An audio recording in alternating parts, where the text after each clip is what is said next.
Spaghetti, homemade. I said, Vito, have shalom. Vino, chain leg. Vino, chain Maya, mi Akila. Go, Asman, Meleka, Ona, More, Are, Rumo, Shienu, Chimoa,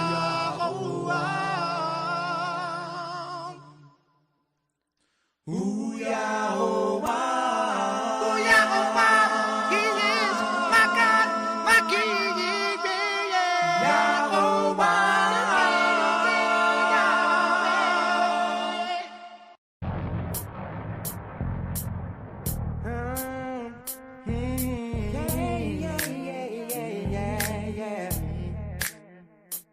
By the rivers of Babylon, yeah, we sat down and we cried when we remembered Jerusalem. We were sick, Lord, near to die.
Peace. How's everybody doing? We're going to get started after this. Thank you for joining on.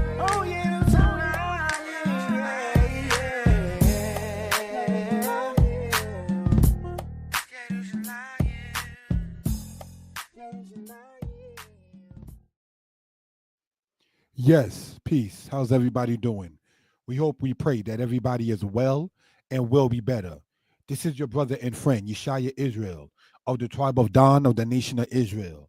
This particular presentation is brought to you from Danite Publications and giving honor and praise unto the Most High, the one who sees all and is not seen, the one who judges all and is not judged. We do hope and pray, family, that everybody is well and will be better. On a human level, giving a shout out to my friend on the chat, Israel Young Lion, saying Shabbat Shalom. And my response is Shabbat Sas. The word Sas means happy. So we just want to sit there and point that out for reference purposes for those who are interested. So we're going to get started and let us, if we will, pull up the PowerPoint, see if it goes through in this particular case. And I'm able to see if it does on my particular screen, and it does not in that case. So I got to get the hang of that better so I can just do it in that particular case in one time and not having to redo it. But brothers and sisters, here it is and so forth. All right. Thank you for that, family.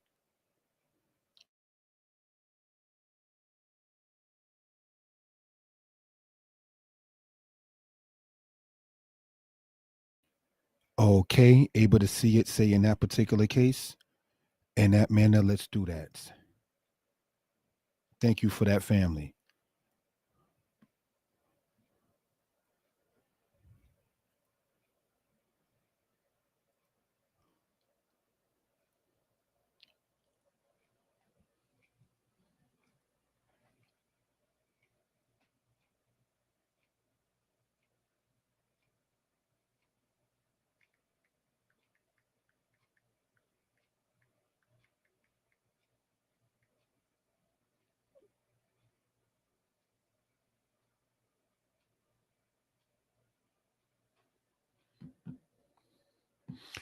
All right. Shalom. Giving honor to the Most High. Shalom. And looking at it, say in this particular case. Now, the word shalom, as we know, comes from the word shalom. The word shalom, brothers and sisters, means to be complete. Okay, so these are things that we care to bring out for reference purposes. I am open to constructive criticism, and I can be reached at the number that you see across the screen at 908 587 4841. Again, that is 908 587 4841. All right. Thank you for that, family, in that particular case. Let us, without any further ado, while we're on the platforms, Mora Yeshaya Torah Lessons, Mora Yeshaya Hebrew Lessons, get into this, as well as the Facebook profile, Yeshaya Author Danites. All right. Thank you for that. Now, what we're looking at here, this is a flyer that was made by the sister that was making the flyers for me. And what we see right here, brothers and sisters, is when you see what it says here, King, Melech, Queen, Malka, Princess, Nasika, Prince Nasik. These and other words will be discussed from the Hebrew perspective, in that it does not have the same spiritual or foundational meaning as they have in English.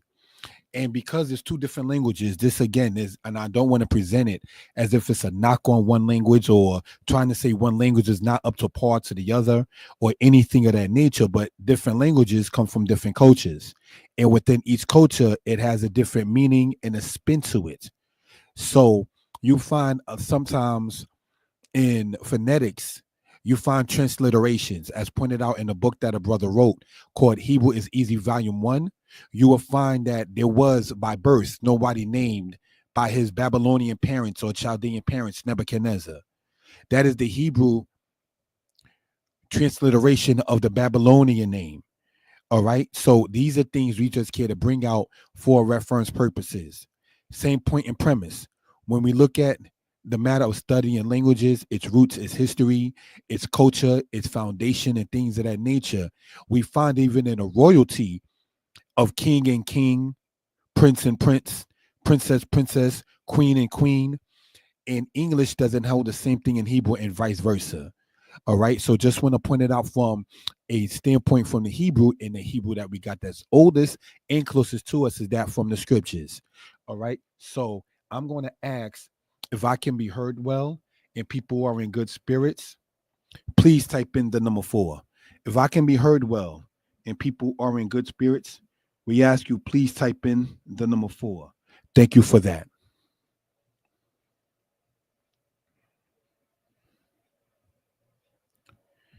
Shalom. Thank you, Israel Young Lion. In this presentation, we will explain that the terms used in royalty in English do not have the same meaning as they do in Hebrew. For instance, in English, a prince is a son of a king. Yet, there are those who were called princes before there was a king in the Bible. We want to point out, too, that there were Malachim, kings, coming from the line of Abraham. Then there must be queens, too. Remembering that the Hebrew meaning and matter is different than that of the English. Now, you will have it to where some may say there was, quote, no queen in Hebraic culture or in Hebrew culture, which we're going to get into as we get into this presentation. But brothers and sisters, when we have the mindset of thinking Queen Elizabeth, when we have the mindset thinking Queen Catherine, then we might sit there and think that the Hebrew matter of a queen would be in the same context, but such is not. And so because we can even see that Saul in Israelite history was the first king, but yet we got princes decades before that in the book of Numbers, because the prince of each tribe brought up an offering. So there had to have been princes in existence for them to bring that offering, as we're going to point out. But yet we know in English thought that the prince or a prince is a son of a king. So these are things we care to bring out for reference purposes. All right. So let us continue in this. We ask you all to comment, like, share, and subscribe. Shalom. Explanation. Melech. Now we're going to, brothers and sisters, point this out with the laser pointer. Remembering that Hebrew, brothers and sisters, goes from right to left. Melech equals king, counselor. In Hebrew thought, a king rules. To say to reign, like the verb in Hebrew, is malak. One who reigns must be respected too as a counselor. And nobody's perfect. Brothers and sisters, just one, two, must be respected too. This two is supposed to be TOO, meaning also, like also as a counselor. All right. So let's continue in this particular matter here, if we will. Right. Going over here, the laser pointer. We look and we see here.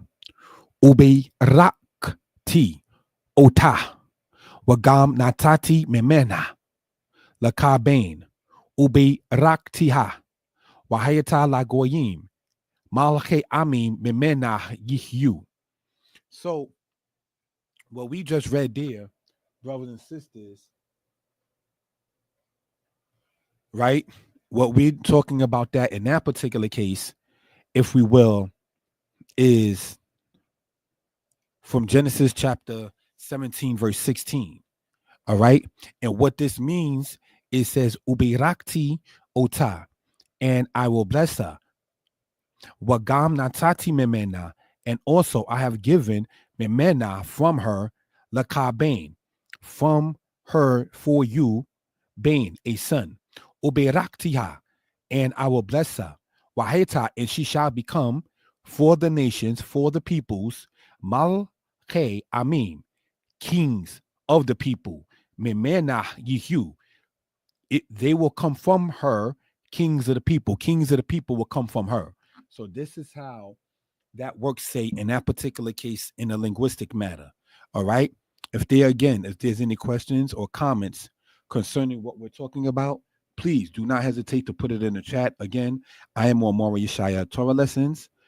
I am, brothers and sisters, also on the platform Mora Yeshaya Hebrew Lessons and the Facebook profile Yeshaya Author Danites. So any questions or comments, please, again, do not hesitate to say within the chat. That is definitely appreciated. All right. I can too be reached in text. That the number you see across the screen, 908-587-4841. So just for those who may have joined on, or for the sake of going over again, for a little bit more clarity, if we will. But let's go over this again and expound a little, if we will. Uberakti ota, and I will bless her. Wagam natati memena lakabain, and also I have given from her to you, bain, a son. All right. So these are things we care to point out, say, if we will, for reference purposes.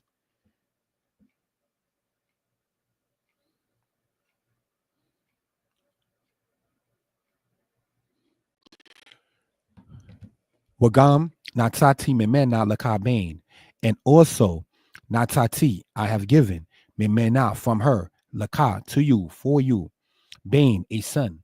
Ubiraktiha, and I will bless her. Wahayata lagoyim, and she shall become for the peoples, and she shall be for the peoples. She shall become for the nations. Malche ami memena yihu. Malche, kings of the people, from her they shall be. They shall be from her, kings of the people. So these are things, brothers and sisters, that we, as the saying I see in my spirit usually says, and this is what we want to present to the people. I find myself saying that, so I guess that would just be a saying that I would have. These are things, brothers and sisters, that we care to sit there and bring out for the people for edification purposes. All right, so let's continue. Now let's look at this next one here, where it says Malakah, meaning queen. This word too can be said as Milkah, as seen here, Milkah, This is in Numbers chapter 27, verse 1. That was one of the daughters of Zelophehad, brothers and sisters. So if we know, brothers and sisters, that Malak in root means to reign, and then Melech is one who reigns, then a female portion of that will be Malakah. All right. Now, how do we get to know what an understanding, if we will, with the feminine matter is by having the hey here serving in this case as a suffix. All right. The letter hey being the fifth letter, but not because it's the fifth letter, but the letter hey is a feminine word. Pardon me, is a feminine letter. The word hey itself also means behold.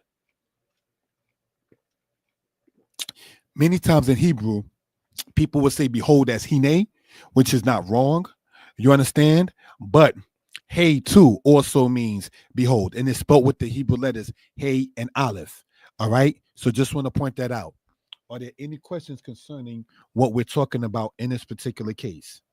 All right. Laser pointer. And this one says in the Hebrew, Umalakhat Sheba, and the queen of Sheba, seen in 1 Kings chapter 10, verse 1. Wa Atalia Mo Leket, and Atalia ruled, seen in 2 Kings 11. So, brothers and sisters, now we know Atalia, not to be funny and saying sidebar, was not the most righteous of people, but what we want to focus upon, what we want to get into in this particular case is the fact of pointing out that a woman did rule. What will be her title? We know that Atalia in character was what you call Rasha or wicked, but we're talking about as far as prestige title, honorary title, even though she didn't carry it well. You understand? That's not what we want to hone in on. She paid for iniquities. What we want to get back into in this particular case is it says it right here, where it says, well, Atalia Moleket. Now you still see, brothers and sisters, that mem, the lamed, the kaf. You still see the mem, the lamed, the kaf. The mem, the lamed, the kaf. The mem, the lamed, the kaf. The mem, the lamed, and the kaf sofit. So now we already know what the kaf sofit matter is when you have in modern Hebrew script. Please don't let that word modern trip you up. But when you have in modern Hebrew script, brothers and sisters, that kaf is transforms into what you see there, looking like a big dalet as far as it goes with the writing goes. All right. So these are things we want to point out. Ancient Hebrew did not have what we call the Sophite letters of today. All right. And this is pointed out inside of the books that a brother wrote. So now getting back into this, if we will, right? Melech, king, counselor. In Hebrew thought a king rules. To say to reign in Hebrew is malak. So if you were to say I ruled or I was king, one would say malakti. One who reigns must be respected too as a counselor. Now, in your own time, when you go into the book of Nehemiah, he said that he counseled within himself, him lakti, meaning that he took counsel within himself. He investigated and looked into things in his own manner, if we will, in that particular case. And that is what that means in that manner. All right. Again, if there's any questions or comments concerning what we're talking about, please feel free to put it into the chat. All right. Explanation. The word nasi, one lifted up is the meaning. This word comes from the word nasa, which means in verb to lift, to carry, or marry. All right. So now if I were to say I lift, I carried, I married, I would say the word nasati. A woman will also say nasati. This word is usually translated as prince. It can also mean chief. Since there was no human king in Israel until Saul, we see that a prince or chief in Hebrew thought can be one that is lifted up. Exodus 22, verse 27 has the word nasi. All right. Now let's look. The brother, my friend Israel Young Lion, wrote, chieftain equals the English word prince, a better translation for nasi. Now, let's look at the word nasi as we are going over this right here. You have the noon, the sin, the yod, and the aleph, right? Now, We stated, brothers and sisters, that the word nasi comes from the word nasa. So how does that work, brothers and sisters, in that particular case? All right, we want to show this in this particular case, if we will, in as much real time say as possible. Right? Let's look at this, if we will. Thank you for the time, family, with that. We have here, okay. Now, this is the site that I use, Do It in Hebrew, to get the Hebrew into the PowerPoint itself. All right, you have this word here. Let's see what it translates to. He carried, right? Even if they put the vowel matter say in that particular case. Let's look at this word here, copy it, bring this down, or no, bring this up, right? Looking at it again in as much real time as possible. Thank you for the patience with that, family. Put this into Times New Roman.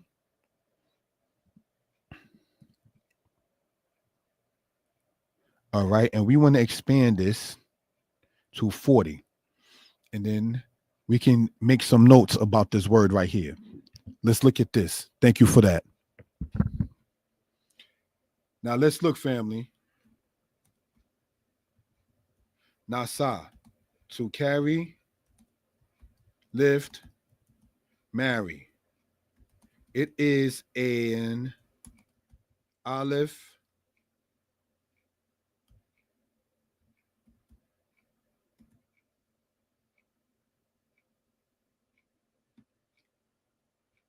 no, sorry. It is an lamed aleph verb, in that the letter aleph is at the end and shows in the pronunciation of the word when conjugated. Also, this word is a pay noon verb, in that the letter noon, which by the way is my favorite letter, but that's just what that is. The letter noon is the first letter. All right. So let's look at this, brothers and sisters. We wanted to show this and say as much real time as possible. Thank you for that. Right now,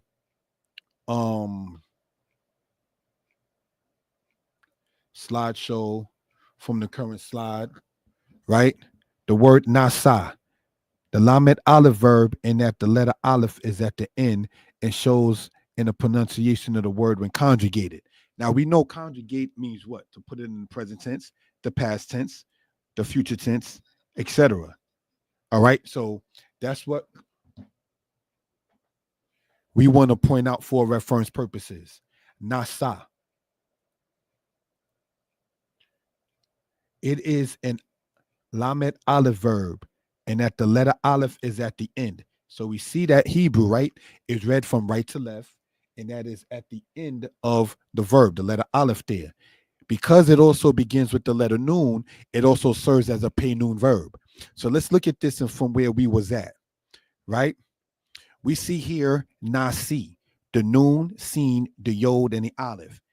We can say that that yod between the sin and the aleph, and we want to highlight the yod, if we will, brothers and sisters.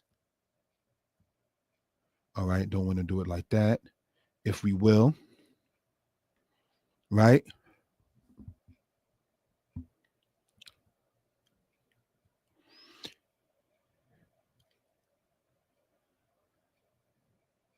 If we take it like that, make it bold, and if we expand that yod,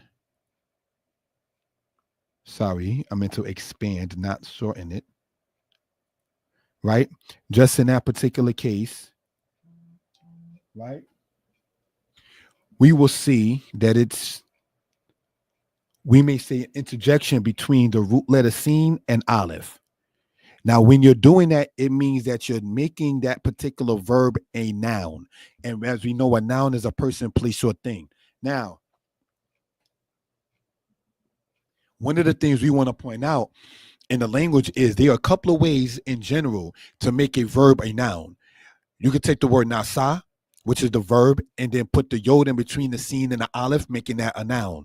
You can put in certain cases, not this is you just can't pick randomly. You have to know the rules of the language. But another way to do it, or it's done in the language that is you will have a mem serving as a prefix. For instance, can anybody in the chat sit there and say in Hebrew or English, or type in Hebrew or English the word for kitchen, kitchen, the word kitchen in which you cook your food in? How do you say that in Hebrew? Anybody care to sit there and type it into the chat? Shalom, my friend Mikhail, and shalom, my friend Prince David. In that particular case, who wrote into the chat saying, hallelujah, praise Yah. And Mikhail wrote, Shabbat Shalom, all praises to Yah only. And that's definitely agreed. Israel, I don't want to sit there and sound or seem difficult. Personally, this is my personal thing. I know it says lean not to your own understanding. My personal thing, I don't say Shabbat Shalom. And it's not right or wrong. Like I said, my personal thing.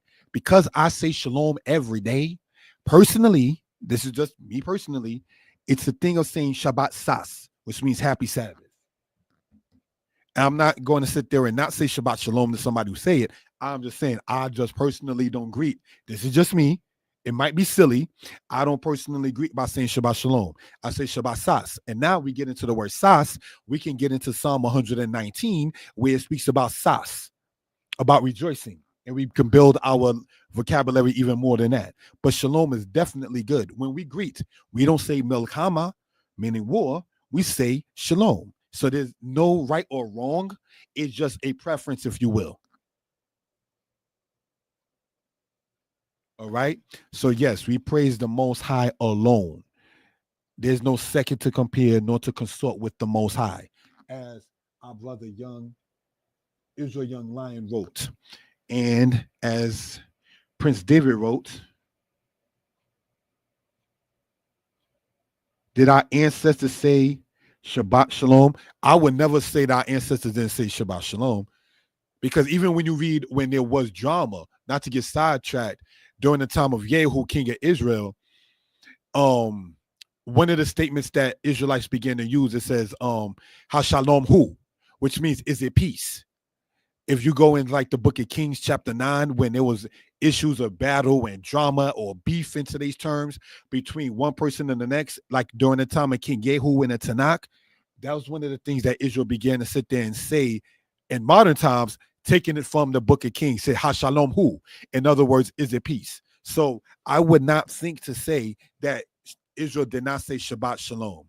All right. It's just something just to speak upon in that particular case. All right. Now, when they say the quote unquote Jewish community sit there and do it, let me say this, and it's not again to get sidetracked. When they say, and we pray for your people Israel, they know they're not Israel. So their prayer and their deception, if it is even accepted, is going to go to who the true Israelites are. It's kind of like, not trying to be funny, herbs. If you take herbs that work for your skin, but you're trying to deal with something with your stomach, it's still going to go to the proper place in healing your skin and working upon your skin, if we will. So the Most High, who created the earth and the herbs that grow from it, if they're praying to the Creator, even in their own way or their own understanding, and these people who are not of the house of Israel, and hope maybe the house of Israel don't find out the truth, because then you got to find out who is not in the truth. When they sit there and say, and we pray for your people Israel, if they're not the people of Israel, they're not praying for themselves. So just, looking at it, say, in that particular case. So brothers and sisters, as we continue and get into this, I'm thankful to the people who's joined on. I know that today being the Sabbath, the Shabbat, you can sit there and be anywhere else, any other platform, even your own if you have one, but you decided to sit there and be in that particular case, with a brother on his platform is definitely respected. Now, brothers and sisters, and looking at that, right? Nasi means one that is lifted up. This word comes from the word nasa, which means in verb to live, to carry, or marry. This word is usually translated as prince. Most times, even in Israel today, we say nasi such and such and nasi such and such. It usually is in regards with the translation of the word prince. But we know good and well that a prince is the son of a king in Webster's dictionary. But they had people called Nasi before Saul was even king. It can also mean chief. Since there was no human king in Israel until Saul, and I want to emphasize human king because the Most High is always king. We see that a prince chief in Hebrew thought can be one that is lifted up. Exodus chapter 22, verse 27 has the word Nasi. So when it says, do not curse a ruler or chief among your people in Exodus chapter 22, verse 27, brothers and sisters, the things that this English society does to their leadership, you cannot do that in ancient days. In the modern terms, that would not, quote, fly. You understand? That is not something that's accepted. You cannot sit there and regardless of the ethnicity of the people, you cannot sit there and show the president like they did with Joe Biden tied up inside of a Jeep being driven around. You will get your head flown in ancient days. You understand? Doing that to a leader, whether you like him or not. They will call that being seditious, if you will. You cannot sit there and go what they do on Saturday Night Live and sit there and make fun of the leaders of the people. So in ancient days, how they got rid of the people wasn't about voting. You know what they did. So you understand looking at it like that in that particular case. All right. So these are things we care to bring out for reference purposes. All right. So let's look. I put here, and we have here, brothers and sisters, which is a common thing in Israel, when it says Nasiah, which would mean princess. All right. So let's look as we go along in this and get into what the word Nasi from Nasa, remembering to live, to carry, or marry means. Nisi'im. This word is translated as vapors in Jeremiah chapter 10, verse 13. All right. In Jeremiah chapter 10, verse 13, this word Nisi'im is translated as vapors. And we know vapors go up. So things that are lifted or carried, Nisi'im, meaning that which is going up, that which is carried, that which is elevated, they can properly or is properly translated Nisi'im, meaning vapors. All right, because it goes up. Now let's look at this next word here, which is commonly used in the scriptures. Masa means burden.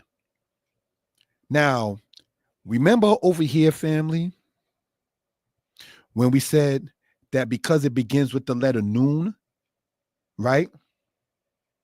You have it to where it's also a pay noon verb.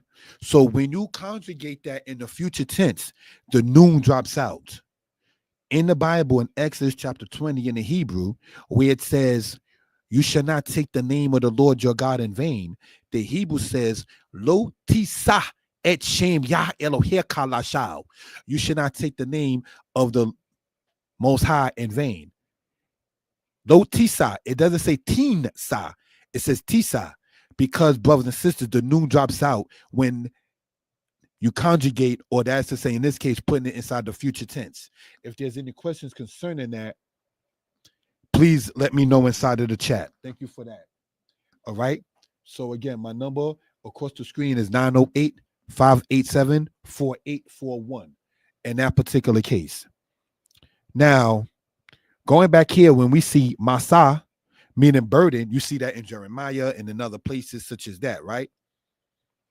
It means that which is lifted, that which is carried, that which is married. Now, we can say the word Nasa too also means to take, but a much more pinpoint translation for the word take, T-A-K-E in English, in Hebrew is the word lakwak. All right? So that's the lamed, the kuf, and the ket. So these are things, again, brothers and sisters, we would care to bring out for reference purposes. All right, so let's look. Masa, the meaning is burden, that which is taken up. that which is carried, that which is married. All right. Any questions concerning this? Again, screenshots are also welcome. Explanation. Wahan Si'im and the rulers. This word Nesi'im, meaning in Exodus 35, verse 27, as rulers, is also able to be translated as chiefs or princes. Now remember, when they was in the wilderness in the book of Exodus, there was no human king. You understand?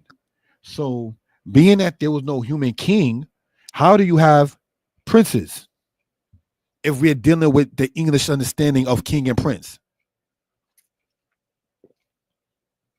And I say this in no disrespect. One time I was on Facebook and I said, "Peace, king, take care."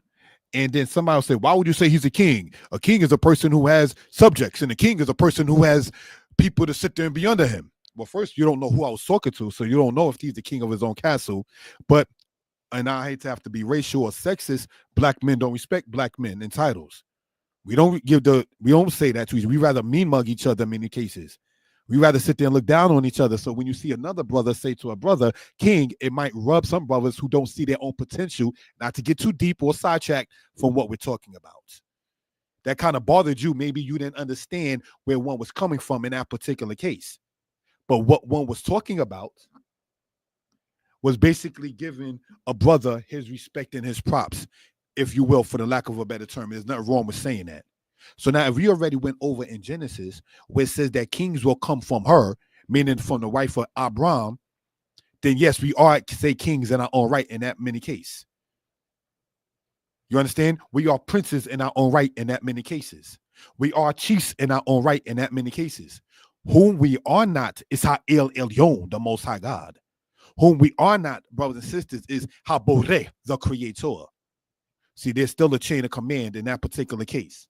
So these are things, again, brothers and sisters, that we care to bring out for reference purposes. So let's look at this, family. Wahan Si'im. Now, if we go right here, right? And we see this wild right here that's being highlighted. Looking at it like that, that means and. Now in Hebrew thought, and is attached to the word with it. It's not like and rulers. And being one word, rulers being another. It's attached to the word that is showing the conjunction with. Because the word and even in English is called a conjunction. The conjunction in Hebrew, wah or wah, meaning and, is attached to the word that is joined with it. So now when we want to color code this, if we will, thank you for the time, family, right? With the highlighter, let's use green. Green's becoming one of my favorite colors. All right. If we look at that, that ha means the. All right. So with that being the case, Wahan Si'im and the rulers. Now, when you go in your own time, brothers and sisters, right in Exodus chapter 35, and you see in the rulers, the Hebrew that you see there for rulers is the word Nesi'im, the Nun, the Sin, and the Aleph. Now, when we go back here, if we will, we see the Nun, the Sin, the Aleph. The Nun, the Sin, the Aleph. The Nun, the Sin, the Aleph. Now, let's look at this, family. I want to point something out. You see right here where I'm going over the word vapors, and you see that Sin with the Kirik, and then there's the Aleph with the Kirik in that particular case. There's no Yod between it. Now, when we go and we see here, this, let me take that part out, if I will. Right? And we want to color code it different, and this one, mustard yellow, if you will. You have that Sin with the Kirik, with the interjection of the Yod. Then you have that Aleph right there in that particular case. So now when we're seeing this, we see the Yod in between it. one that is lifted up. Nasi meaning prince, chief, ruler. We see the same word, Nesi'im, pluralized. Now, in the Tanakh, in the scriptures, you see that same word, Nesi'im, but there's no yod between the sin and the aleph. And this is why, but it still means rulers. And this is why, brothers and sisters, on the platform, a brother does not teach gematria. Gematria is Hebrew that says every letter has a numerical value, and from it, you're able to deduce a story or a matter, and so forth and so on. Because we can see in the book of Numbers the word nasi without the yod in between the sin and the aleph, and the letter yod is the numerical value of 10, but we don't see it in other places as in Exodus with the yod there. That's why I don't teach gematria. So these are things, brothers and sisters, looking at it in that particular case. If there's any questions or comments concerning what we're talking about, please let me know. Let's continue on, if we will, family. In the matter of Solomon, 1 Kings 11, he was called a prince, Nasi. Now here's what we read. Howbeit, I will not take the whole kingdom out of his hand, but I will make him prince all the days of his life for David, my servant's sake, whom I chose, because he kept my commandments and my statutes. Meaning that David's legacy was known for being obedient to the Most High.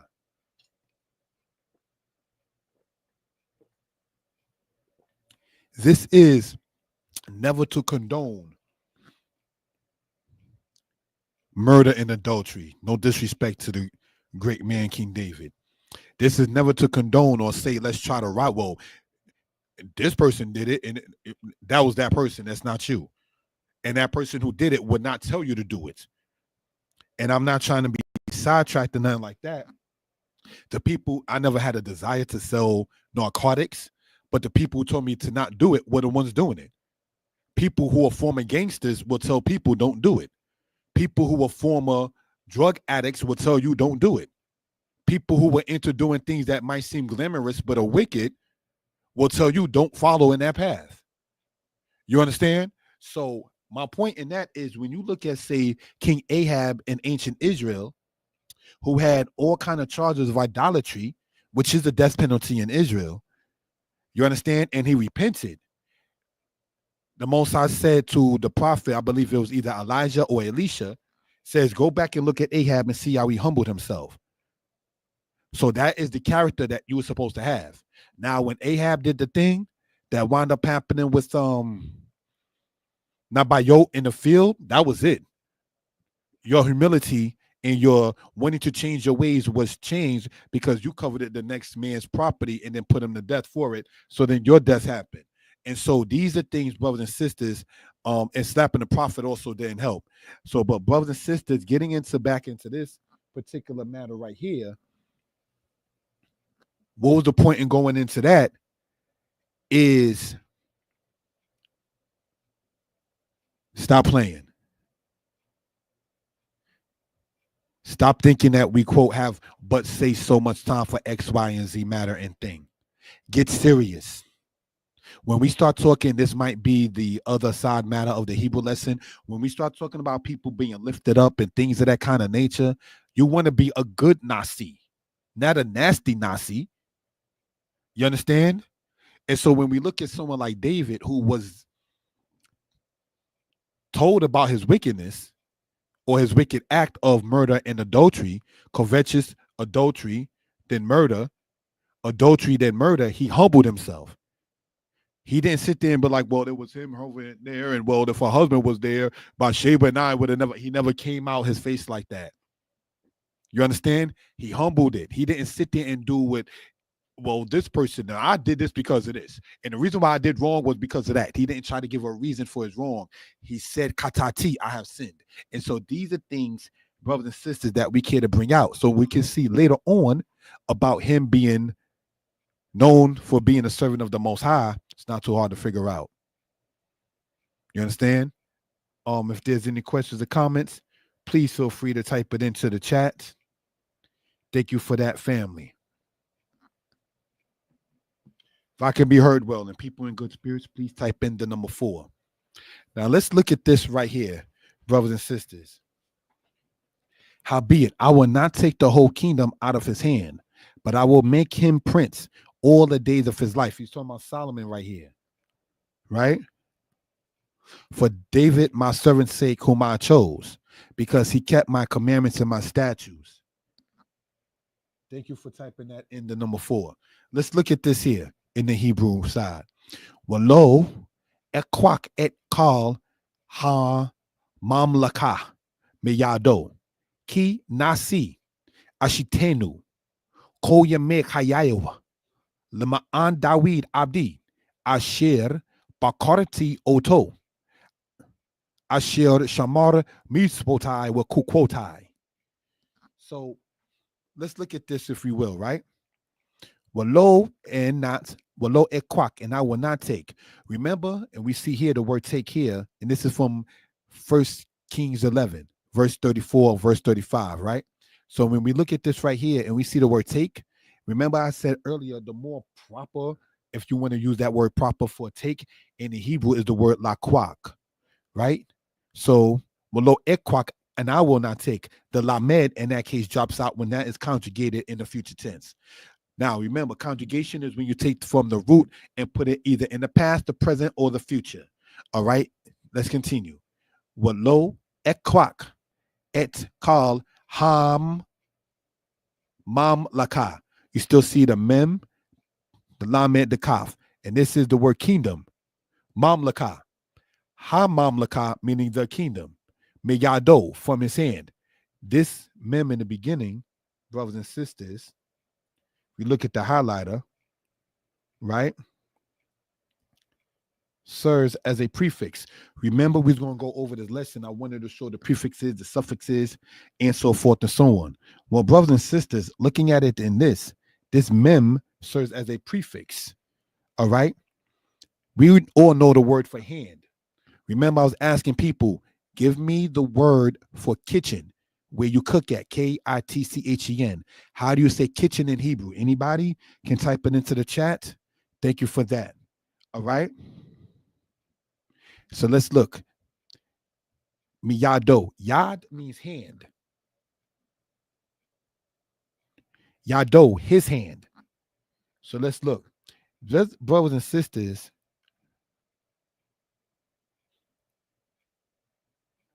when we look at this right here, I want to use a different color, if we will. So use this green here. And we see right there, that wow that has the O on the top sound, or the kolam as it's called, that serves as a suffix. It means his whatever, dealing with a noun. A hand is a noun. Yad means hand. So Yado means his hand. Yadi means my hand.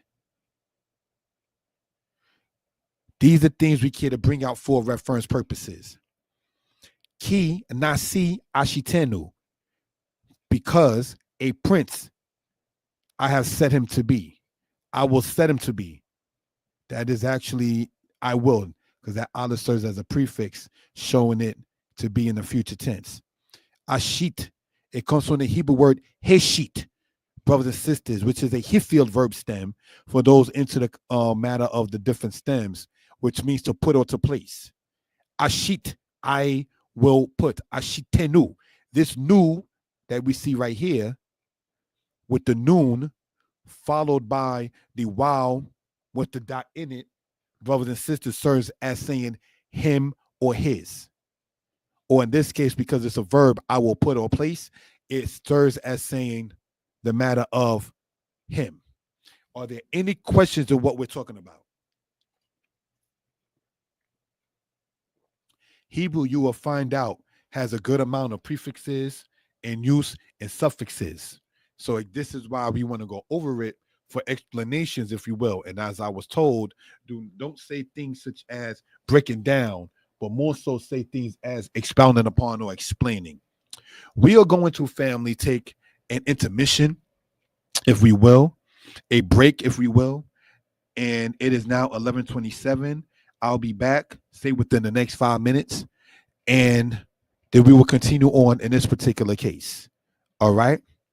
Thank you for that, family. We're going to put on some music if we will. And in this, and the brother wrote, I'm brushing up on the verb stems. All right. Again, the number is 908-587-4841. So we can talk about the verb stems if one cares to in that particular case. All right. Thank you for that, family, in that particular matter.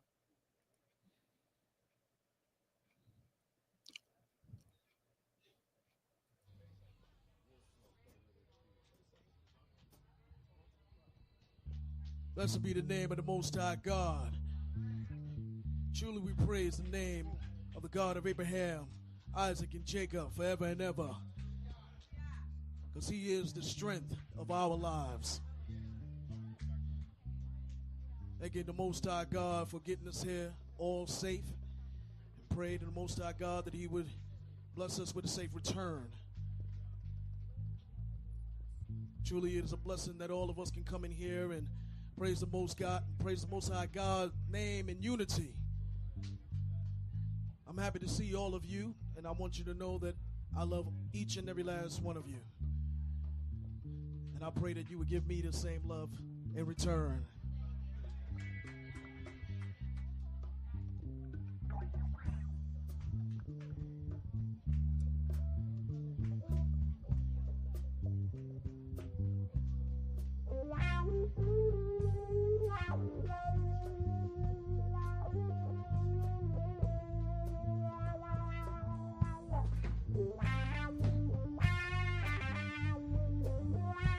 The name of the song is Where There's Peace, There's Love.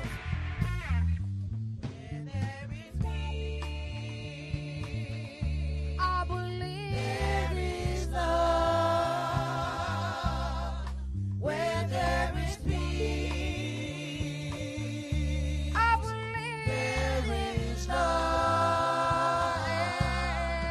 All things come. 'Cause everything comes from Yahweh. All things come. 'Cause everything comes from Yahweh. Nishtakuwe. Nishtakuwe. Yahweh. Nishtakuwe. Nishtakuwe. Yahweh.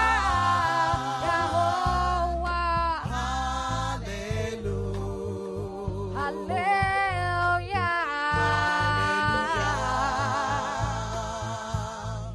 Hallelujah. Hallelujah. Quadosha. Quadosha. Quadosha. Quadosha. Because of you. Quadosha.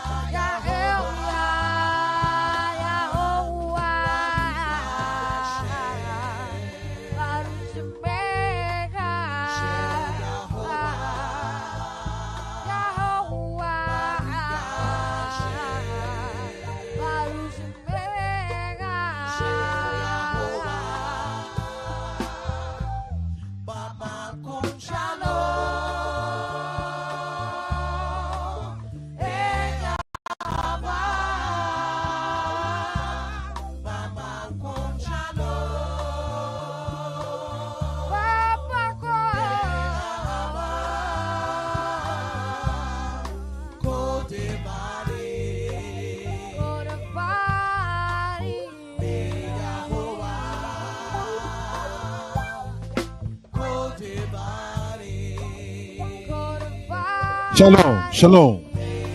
We're going to get back into this after this song.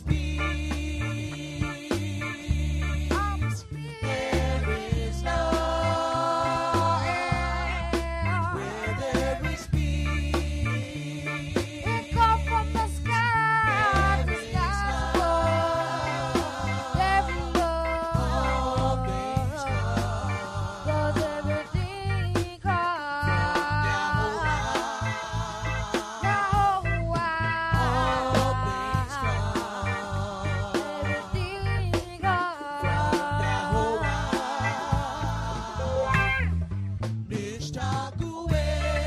Stay tuned. We're going to continue in a moment.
Anaknu Matkilim. We are starting. So, brothers and sisters, we hope and pray everybody is well and will be better.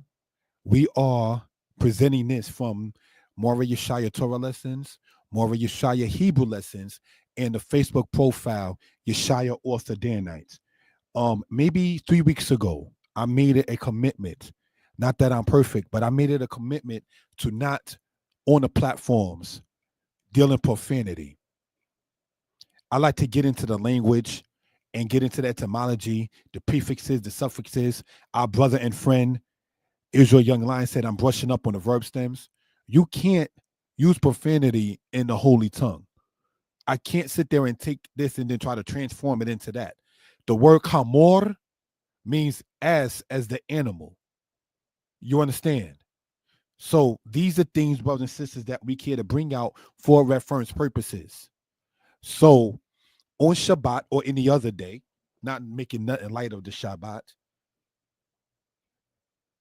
and while working on self, and when there are relatives who listen to the platform, what's it me, you understand, who may not eat the same way that we may eat. My relatives, South or otherwise, namely in the state of Tennessee, was telling me that they heard certain things that may not been the best way to present certain things to people. And that's very important.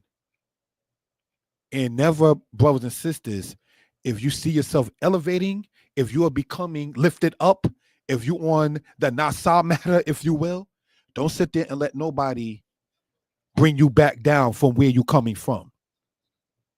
If they feel that you're arrogant, then that means that they don't have confidence.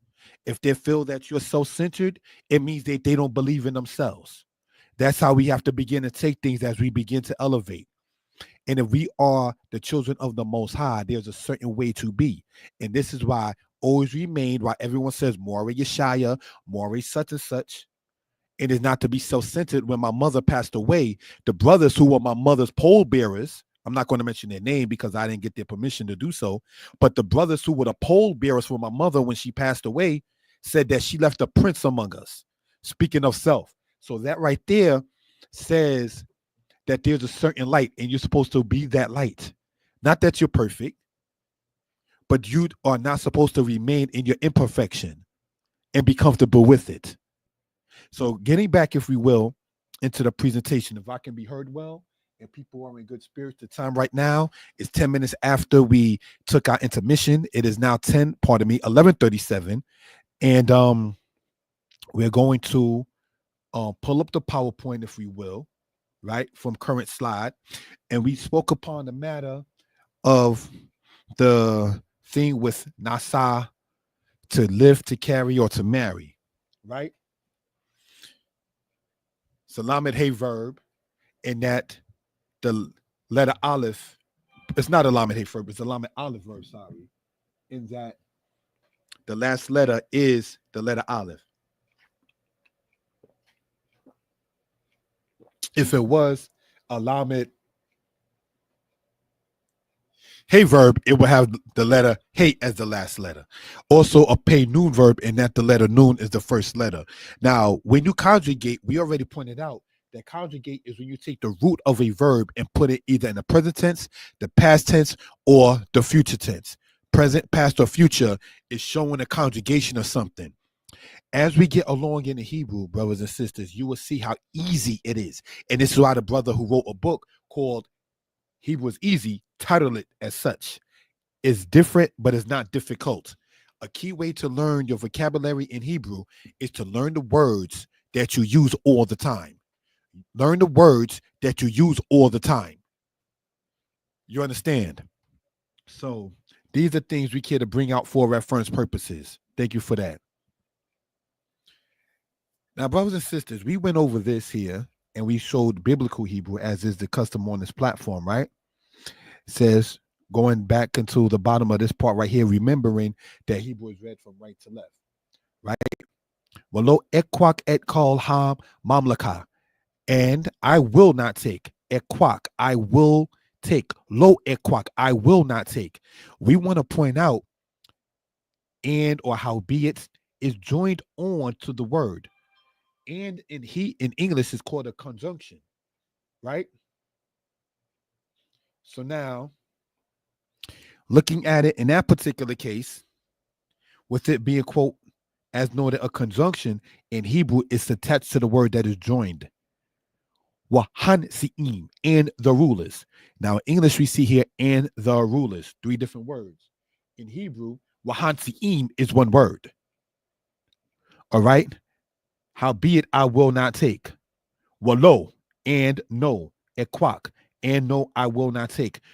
The English has it to where the negative connotation of no and o is put in between the future tense word will and the verb take. I will not take. In English, the negative connotation, or lo, in this case, is put before the verb. Now, this verb that we're talking about, the word take, brothers and sisters, the word lakwak, the lamed jumps out when you conjugate so in the future tense. This is why we see here, for those in the reading, well, lo, and will not, or not, sorry, and not ekwak, and I will not take. Et call, et is what you put in front of the definite article to make something pinpoint. This is how we know Shabbat does not rotate. Zakor et yom hashabbat lakwad so. Zakor et yom hashabbat lakwad so. Remember the Sabbath day to keep it holy.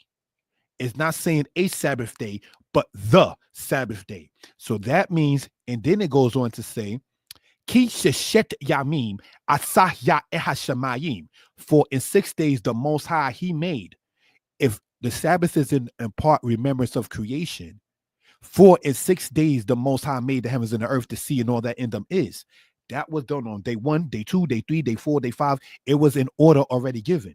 So we cannot say that Sabbath rotates when you have Zakor et Yom HaShabbat, which makes it a definite article, and then it doesn't say Shisha or Shish Yamim. It says Shishet Yamim, meaning a specific 6 days you shall labor and do all your work. So the Shabbat does not rotate, brothers and sisters, and we can get that from the Hebraic understanding. But in English, and no disrespect intended, we were born in many cases speaking English. I was born speaking English. Not to be so censored, I still got an English name.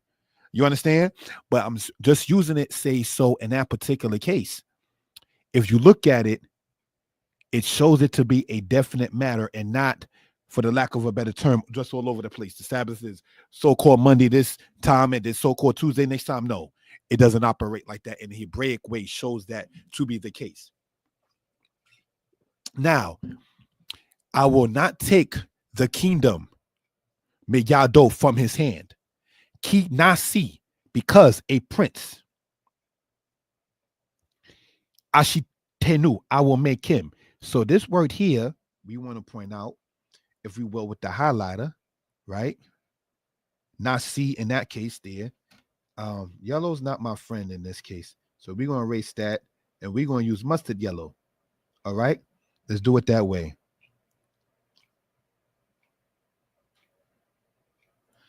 Nasi there. And here we see Prince. All right. So this is one case and in one way in which we see that translated as so.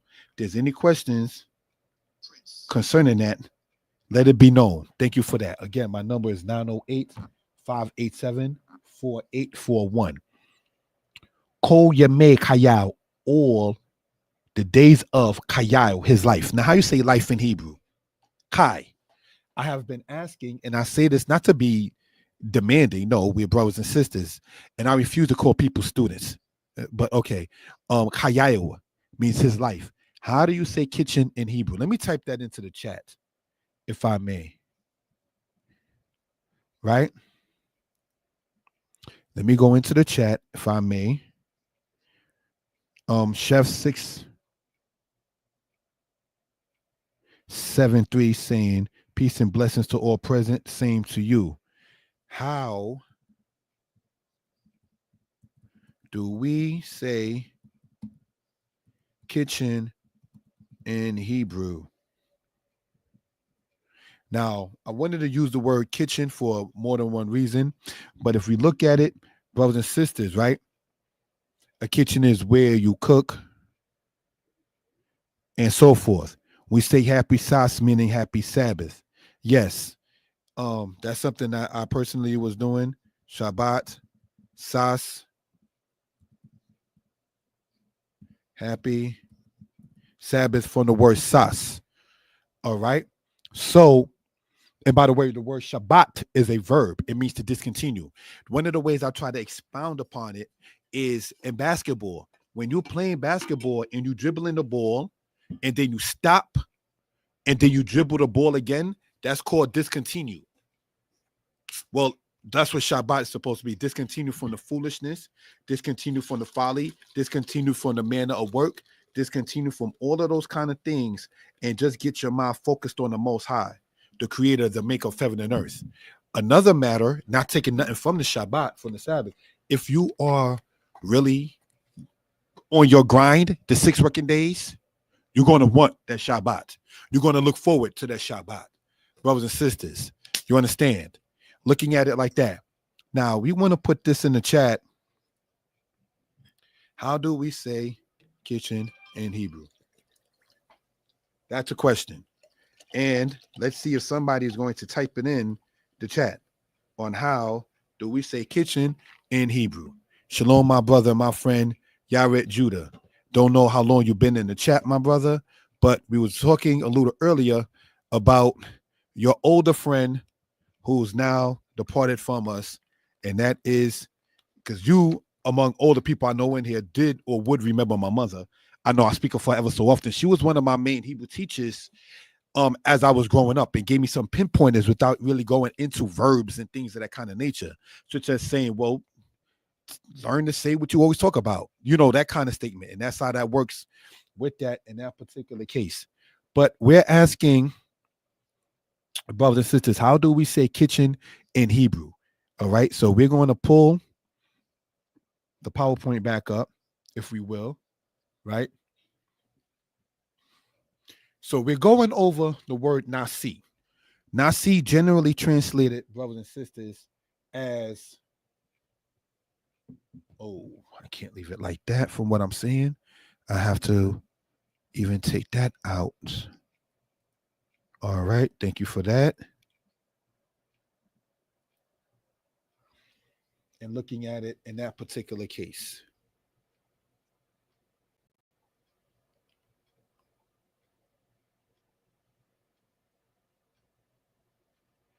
How do we say kitchen in Hebrew? All right. And we're going over, thank you for joining us, family, the word nasi, meaning prince. But we want to point out that it's not the same understanding that English has for prince, because in the English understanding, a prince is one who must be the son of a king. Yet, there was no king on a human level in Israel until the timing of Saul, which is hundreds of years after the timing in Exodus. But we see Nesi'im translated as rulers, chiefs, princes. So that right there just go to show you that you didn't need an Israelite way to be the son of a literal king in order to sit there and be called a prince, say, in that particular matter. Any questions concerning that? Let us know. Thank you. Explanation. Nasik. This word is translated as prince. We see in Joshua chapter 13, verse 21, where it says, Nisike Sikon, princes of Sihon. Nasak, root, and means to install. We see in Proverbs chapter 8, verse 23. We want to show this with the laser pointer. Me olam nisakti merosh. Me olam nisakti merosh. I was set up from everlasting, from the beginning. That's what that means. Remember, wisdom is speaking in Proverbs chapter 8. And in it, she says, I was set up, nisakti. The noon, the samek, the kaf. The noon, the samek, and the kaf, or in this case, the kaf sofi. Remember, we went over here, the noon, the sin, and the aleph, and the interjection of the yod between the second and third root letter. So is it here, the interjection of the yod between the second and the third root letter. Are there any questions about what we're talking about? Please let me know. Thank you for that, family. All right. Now, wisdom is saying here, me olam, from whenever time, nisakti. I was set up. This is a nifal verb stem, because there are 7 stems. As our brother said, he wants to brush up on his verb stems. Essentially, there are 7 verb stems: the qual, the nifal, the pl, the pu'al, the hifil, the hofal, the hipael. On the platform, Mora Yeshaya Hebrew lessons, I went over each of them with the basic rules of it. So it starts with the qual, then it goes into the nifal. When you go into Mora Yeshaya Hebrew lessons, class number 38, all the way to class number 53, which is on YouTube, you can sit there and see how those verb formations are operated. All right. So looking at it in that particular case. Now let's look. Nasak. I saw what you wrote, the brother Yared. We're going to get to it. Thank you for that. Me olam nisakti merosh. The word nasak means to weave. All right. So if you're weaving something together, or if you're installing something, you would use the word nasak. So if something is installed, can we see how it might be translated as prince? If a person is given a certain kind of position, he or she now has some kind of leverage. Leverage meaning that which is lifted up. Can we see how the word or goes into that kind of matter? Can we see how one is installed, how one is weaved in, how one is placed in?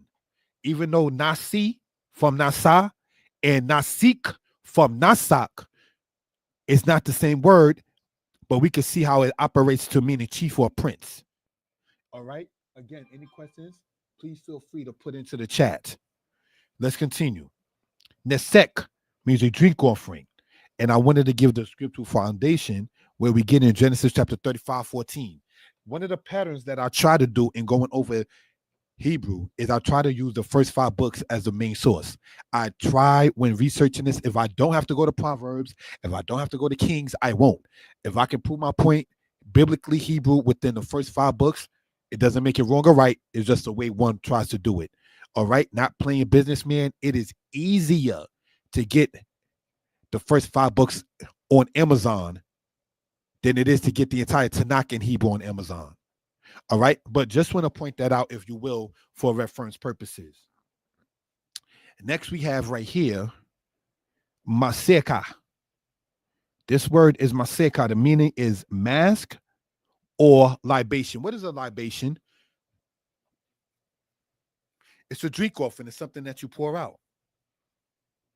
So ancient Israel did do this. And this is pointed out if you follow the channel, Makio Uriel, when he went over a matter last Shabbat regarding a matter of pouring libations. Ancient Israel did do it. It was not frowned upon and so forth.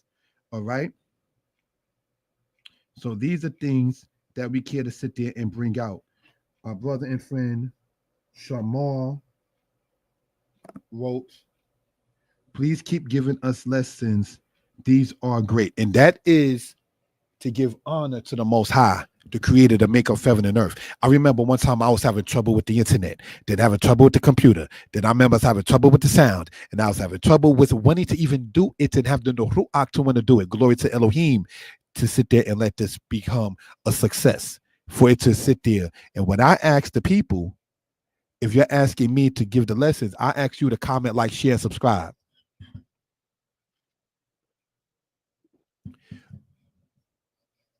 That would be great as well. All right. Maseka, meaning mask or libation. Initially from the word nesek, meaning drink offering. Initially from the root word nasak, meaning to weave or to install. And then when you put that into the noun matter with the interjection of the yod, you get nasik. A lot of the Israelites in the community in Dimona, instead of saying, to my knowledge, Nasi, they say Nasik. And there are a good amount of Israelite sisters named Nasika. Nasika means princess. There's a lot of Israelite sisters with that name. So just want to use that as a reference, if you will.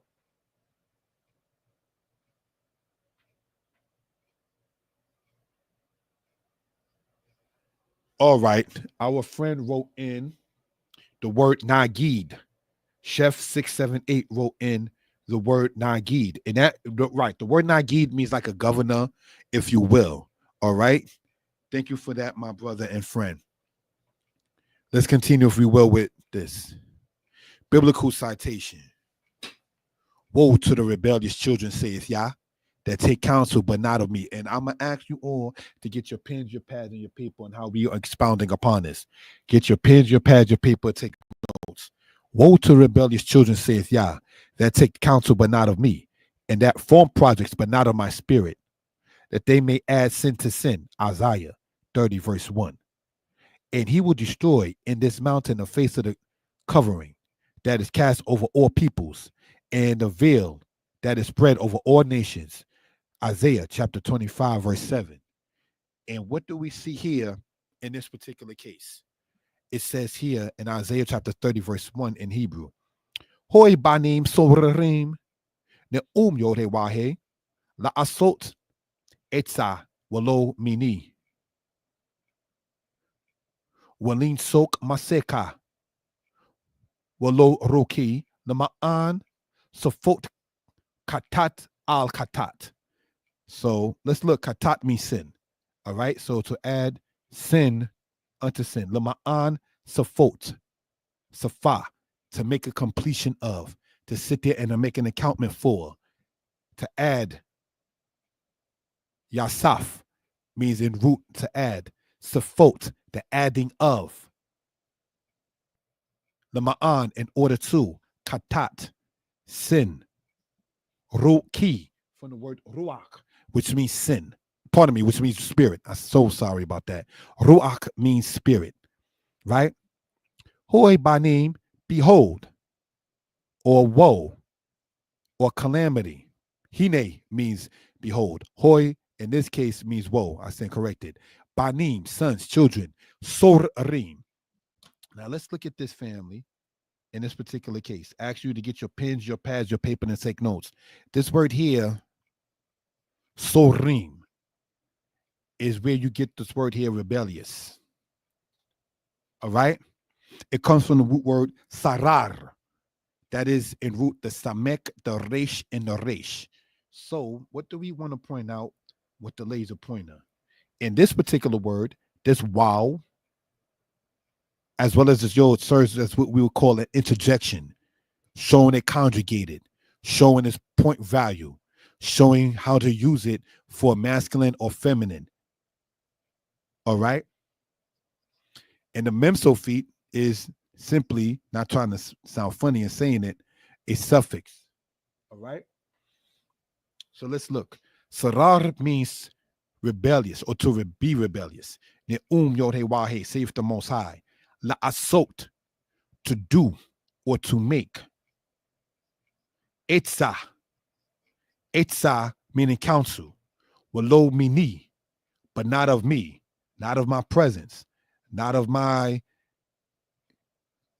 allowance, if you will. In other words, I'm not allowing this to be. Walin sok maseka. Now let's show this in a different color.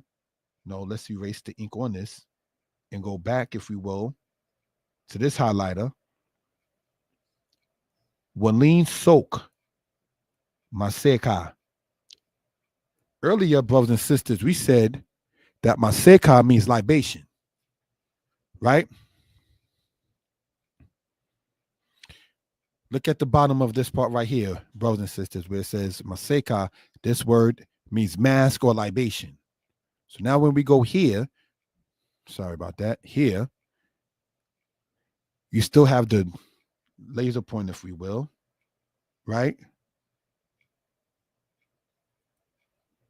The noon, the samek, the kaf, nasak.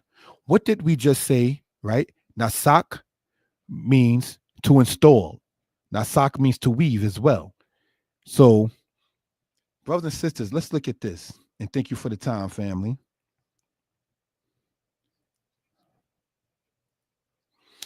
This wow serves as a prefix,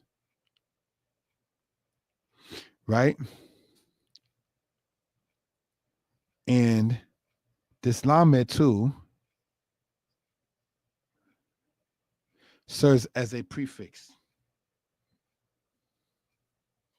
right?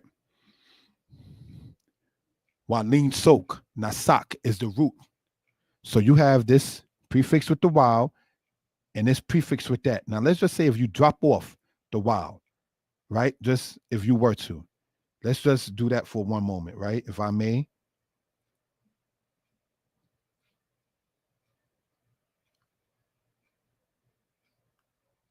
You still got that prefix with the lamed because you got the root still there being nasak, as we already translated as to install or to weave.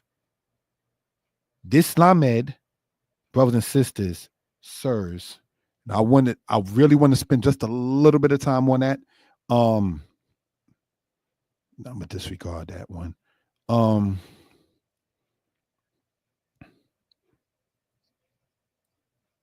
And we want to make this, yeah, just like that, because this lamed that you seen just expanded, brothers and sisters, gets into the matter of making it infinitive. So let's say nasak, meaning to install. In root, literally to install, is lin sok. Ani rotse lin sok. I want to install. He rotsa lin sok. She wants to install. So now, brothers and sisters, this lamed serving as a prefix with that, just like this lamed, brothers and sisters should go about it as meticulous as possible in this particular way. Both of those lamed letters, when it's shown with a verb, it shows it, brothers and sisters, to be in its infinitive form. That's to say to whatever. The word mashak, not ending with the het, meaning to anoint, but ending with the kaf. So it's mean, mem, shin, kaf. Mashak means to pull, in root. That's why you always hear me say in root, and not the literal translation. The literal translation of mashak, spelled mem, shin, kaf, or mem, shin, kaf, sofi, that literally means he pulled. But if I want to say to pull, literally, it's lim shok. So now when we deal with nasak, meaning to install, brothers and sisters, as we pointed out here, the word nasak means to install or to weave, looking at these notes here, right? Lean soak, la asot, to do, to make. This lamed serves as the infinitive to making it to whatever. That's what we want to point out in that case here. So Chef 678 wrote, so is sorer and morel synonymous because they both seem to relate. Sorer means to turn away from, and marar means to cause, that causes to turn away from. Or am I tripping? I'm going to have to say this. My understanding of the word marar, with you writing it there, my brother, mem, wow, resh, I would thought that marar has something to do with being bitter. I could be wrong though. Hope I'm not tripping. Like in the timing of Passover, when we read about the bitter herbs, you read the word there, marar. All right. Like Merari, the son of Aaron, means that which is of bitterness. In that case there. So now if we take what our brother is saying here, right? And looking at that word there, marar, like Merari, the son of Aaron, I never understood it for it to mean to turn away. I always thought that marar has something to do with being bitter, but I could stand to be corrected. All right. So what I'm going to do in real time now is look it up inside of a book I have, and let's see what it says. All right. So let's look up mem resh with the timing allotted. Thank you for that. Oh, there's another Hebrew class at 3:30 Eastern Standard Time for those interested. But because we want to get into the language. Sometimes we talk about, quote, Black History Month and using that time for that. Well, if people are subscribed to it, hopefully they'll want to watch this as well. All right. So, because when we say we're the people of Israel, we too have a language that goes along with it. I remember looking at Hebrew thinking it's chicken scratch, or why did ancient Israel speak English, or so forth. No, why did we lose our language and have to reclaim it? And the closest way we can in these days and times, remembering what Zephaniah says, that the Most High will turn the people to a pure language, which gets into getting rid of idols, brothers and sisters, is the biblical Hebrew in this particular case. All right. Mem resh, according to this book I have here, means bitter thing, bitter herb. Merora, bitter thing, gall or poison. So that's what I always understood marar to mean in that particular case. But if you're turning somebody away from that which is good, yeah, that can be bitter too. Just want to point that out. I appreciate that, my brother and friend. All right. So let's get back here, if we will, and look it up from this point here. This Lamed letter. Oh, see, I gotta take it off there for the thing to be seen. All right, which is done. This Lamed letter that we see here, brothers and sisters, serves to make that verb into the matter of it becoming infinitive to whatever the verb is. All right. So now, and he will destroy in this mountain the face of the covering that is cast over the peoples. What covering is cast over the peoples? And a veil that is spread over all nations. Not to get too deep, you know what that kind of portion in Isaiah 25 reminds me of? Having people hoodwinked, bamboozled. I don't mean to sound too philosophical. He will destroy in this mountain the face of the covering that is cast over all peoples. Because you have a lot of people that is just bamboozled, led astray, run amok. But getting back, if we will, into this, if we will, family, with the laser pointer, right? Ubila Bahar Hazeh. In this mountain, he will destroy. In this mountain, he will swallow. He will have it swallowed up in this mountain. He would have it consumed in this mountain. Panei halot. The face of that which is covered, that which is covering, al panei amim, upon all the people, upon each of the people. Wahamaseka, and the veil, and the libation, and the idolatrous matter. Han suka, that which is spread, al kal hagoyim, upon all of the nations. Now, the things we want to point out, if we're looking at this here, is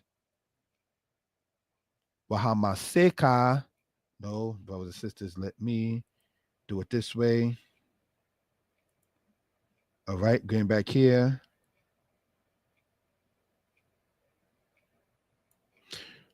Wahamaseka Hansuka. We still see that noon, that samek, that kaf. Now, we talked earlier about the noon dropping off, and that's what happened in this case here. So you have Hamaseka. You still got its initial root, which is the samek and the kaf. Now, brothers and sisters, we pointed out earlier, right, that about the conjunction of the word and the definite article of the word the. In Hebraic thought, is attached to the verb or the noun or the adjective. It's not the good in Hebrew. It would just be hatob, the good. It was in one word. Ha or he, meaning the, is attached to the word that it's showing its definite matter in. The conjunction of the word wa or wa, meaning and, is connected to the word that is joined on with it. Waha maseka, and the veil, and the covering.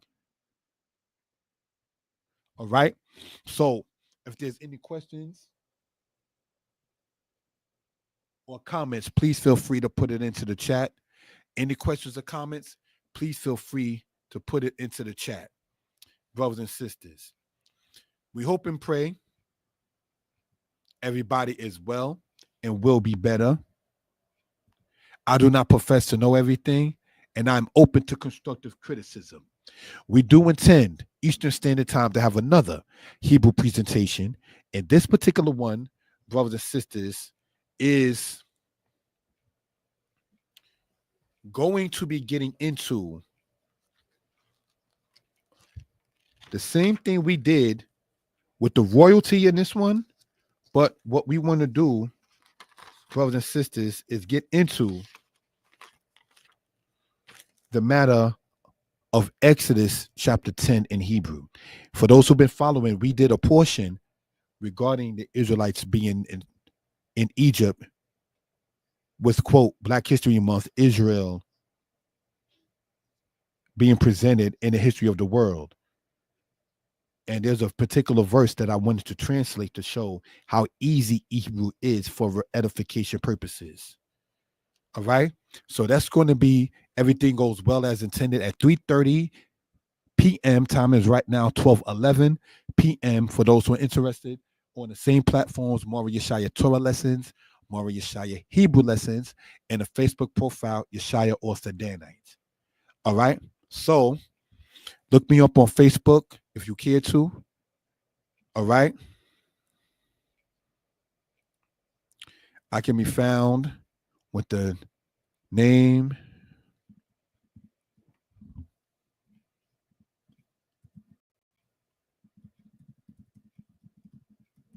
that's my Facebook name, brothers and sisters, Yeshaya Author Danite. You can also sit there and get at me respectfully at 908-587-4841. That is, brothers and sisters, 908-587-4841. All right. So now our friend Yared wrote earlier this here. No, Chef 678 wrote it. All right. And Yared, our friend, wrote I know one way, that is meatbach. So let's look at this here, if we will, right? Let's look at Mem, Tet, and let's see what this here says. Meatbach, correct. Kitchen. Now, this is how we want to show how Hebrew is easy for reference purposes. All right. Thank you for the people who actually typed in and so forth concerning what we're talking about.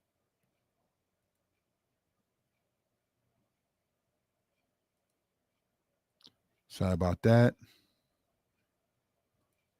Let's look at this here. Mietbach. This we want to enlarge, if we will. Now let's look. Meanings.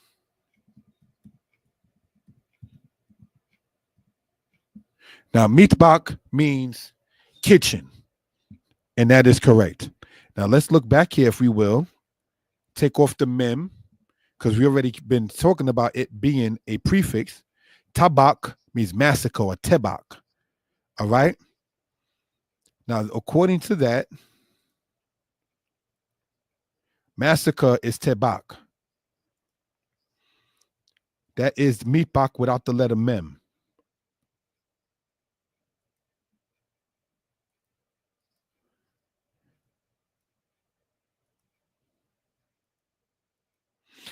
So let's look.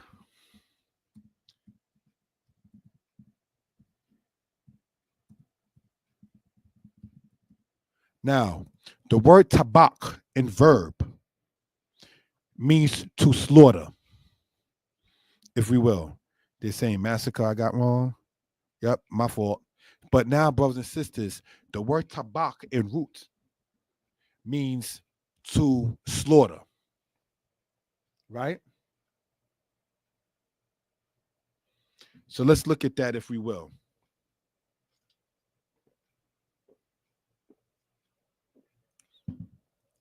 If brothers and sisters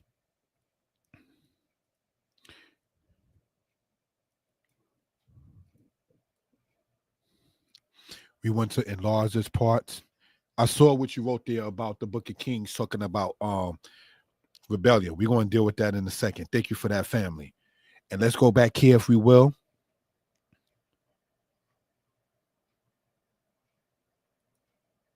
Right? Mietbach meaning kitchen. Tebak from tabak means massacre. But the word tabak means to slaughter. So we already pointed out, and we want to show color-coded, if you will.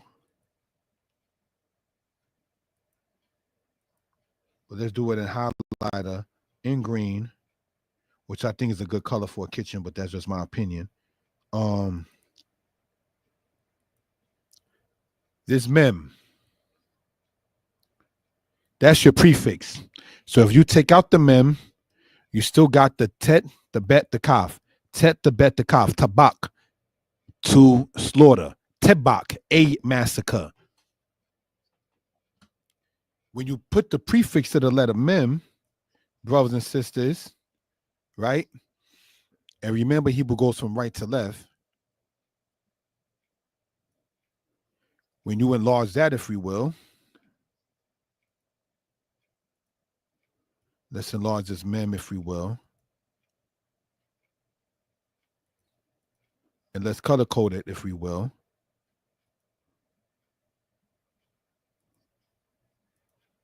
Showing it with the yellow in the background of it. That mem makes that verb tabak, which is a verb, turn into a noun. This mem serves as a prefix. That is the point in that particular case. All right. So these are things we care to bring out for reference purposes. Now, our brother, and if there's any questions, please feel free to ask. Remember, mem is one of the main ways to sit there and turn a verb into a noun. Tabak, meaning to slaughter. Mietbach means kitchen, because that's what you slaughter, the stuff that you cook, whether you're a vegetarian or not. When you take it from the earth, it has been slaughtered. It has been detached from its life source. All right. So let's look up, if we will. The brother typed in 1 Kings 13:26. Thank you for that, family.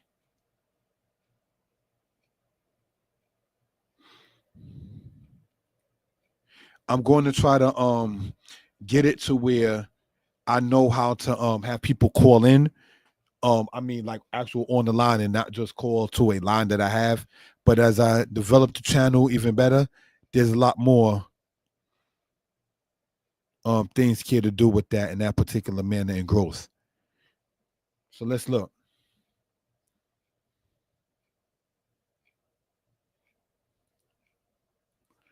First Kings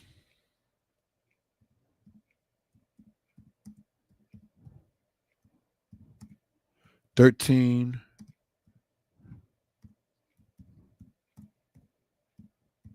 Hebrew Macon.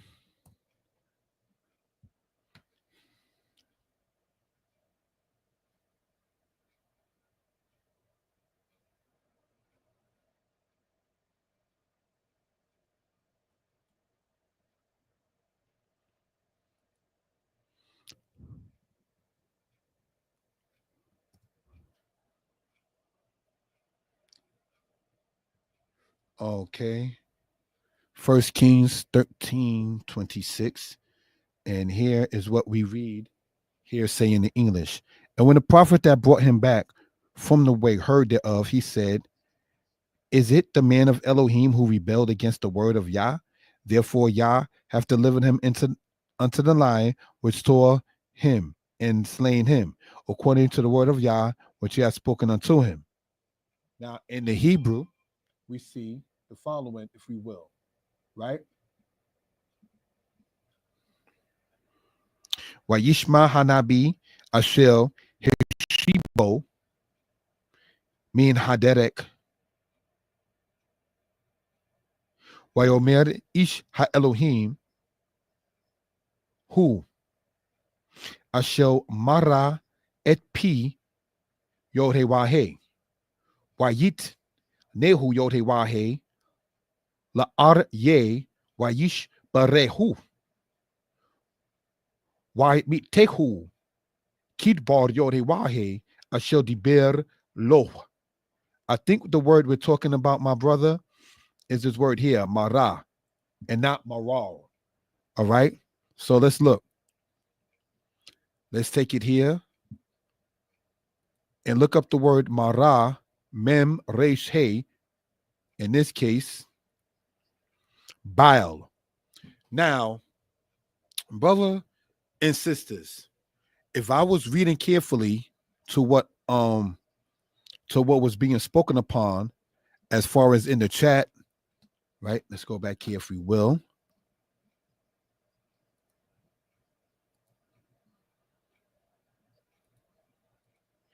And okay, the word used there is 1 Kings 13:26 is Mara, though similar in root to Mar. Okay, but here's the thing, and I appreciate that. But here's the thing dealing with that.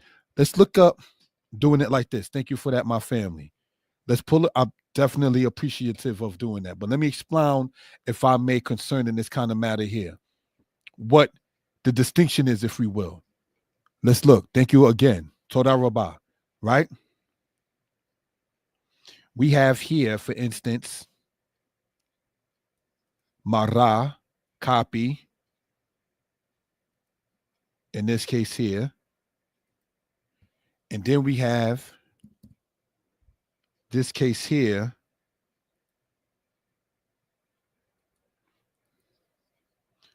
Right.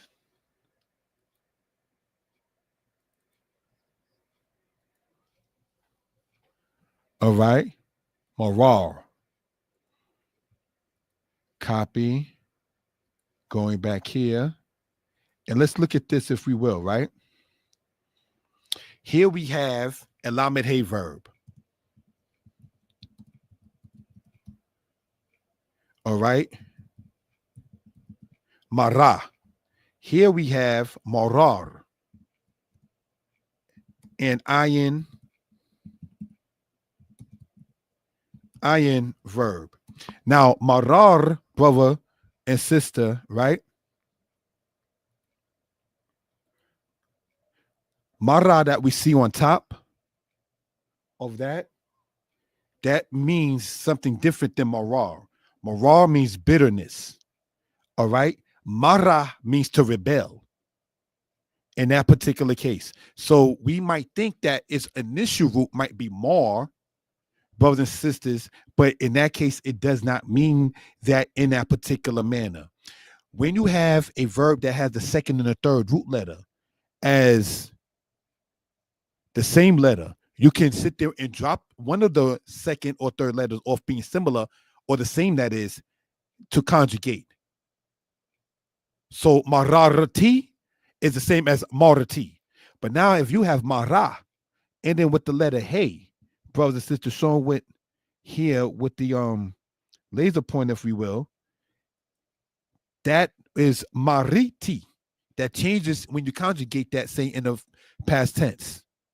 So even though the mem and the resh is still there, the fact that the other letter next to it in the marar is the same resh, making it an iron verb, which shows that when you do it, conjugate it in the past tense, you can drop one of those reshes letters off. And the other one being mara, in which the hey drops off when you conjugate that in the past tense, except for the third person feminine singular. So when third person feminine singular means she, whatever, she went, she saw, she, and whatever. You understand? So that's what that is in that particular case. All right. So yes, the word Sarah is also translated as rebellion, as well as the word Marad, Mem Resh Dalet. That's where you get Nimrod from. Nimrod is like one who causes to rebel. So yes, in that particular case, but Sarah also in that case also means that, as you pointed out, thank you. Iron verbs again are any verbs that have the second and the third root letter as the same letter as in that case there. So if there's any questions or comments, I appreciate that. Thank you for that. Hopefully it was understood. Are there any more questions or comments concerning what we're talking about?